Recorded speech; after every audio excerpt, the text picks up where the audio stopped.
Hello, it's Toycat, and this is a quick tip quickie series I'm going to be doing, giving advice and tips for weapons, showing the weapon stats, and then giving ideal classes and whatnot for the weapon. Let me know if you like it, and if you have any weapon you'd like to see on the thing. The P90 is a mid-damage submachine gun, performing above average for its class at both close and long range. In addition to this, the P90 has a decent effective range for a submachine gun, and a decent fire rate. If these damage statistics aren't enough for you, the P90 also has a fairly low recoil, meaning you can actually place this high damage output.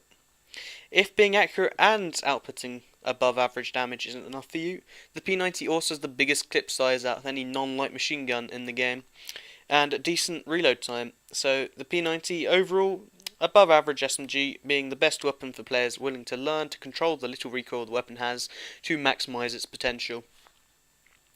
There are 3 effective attachments on the P90, and I'd personally recommend using the attachments proficiency and combining 2 of them. The best 2 to combine is probably rapid fire and extended mags, as neither attachment has any real downside, but if you're using specialist and stealth is important to you, perhaps silencer and rapid fire is a better bet. Perk choice on the SMGs is one of the more commonly misunderstood choices. I often see a lot of what I see as pointless perk use in game, so I'll break this down perk by perk.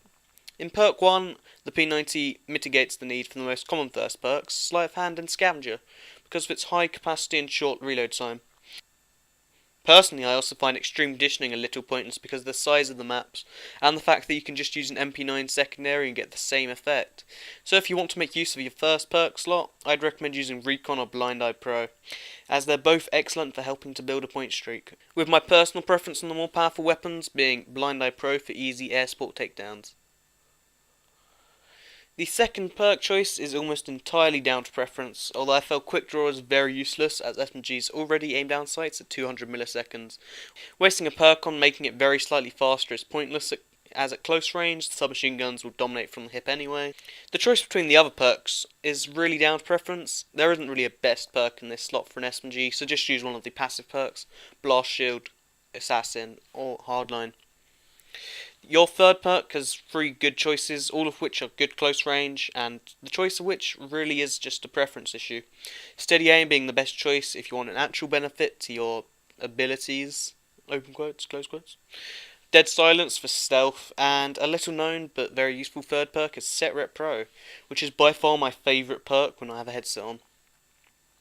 So to summarise the last couple of minutes spent on justifying perks, on screen you'll see my personal favourite perk choice for each category on screen. The ideal kill streaks for the P90 does depend on your preference, but here are my personal recommendations for the 3 separate strike packages. If you're a support player, the P90 works great with the hardline UAV ballistic vest combo, so this is probably the best support setup. If assault is your sort of thing, then try the higher end kill streaks to take advantage of the good amount of starting ammo and high power of the P90. So personally I think 6-9-12 allows you to loop your kill streak potentially twice per life to get massive numbers of kills. If you like specialists, then tier 3 perks are the ones you want to try and max out on. The combination of steady aim, dead silence and sit rep is all powerful on the P90, assuming you have a headset or sound system. Anyway, that was all of the tips I could give for a decent P90 class. Hopefully I helped you out or taught you something new. If you enjoy this sort of thing, let me know if I should continue the series with a comment. And if you want to see more informative videos and gameplay commentaries, subscribe to see them on your homepage as they are released. Oh, and if you want me to consider the series, what weapon should I continue on? Question mark, question mark, question mark. Anyway, thanks for watching. This video ended up being a lot longer than I expected, but you know, well, right? All's good in the YouTube hoods. And goodbye from Toycat.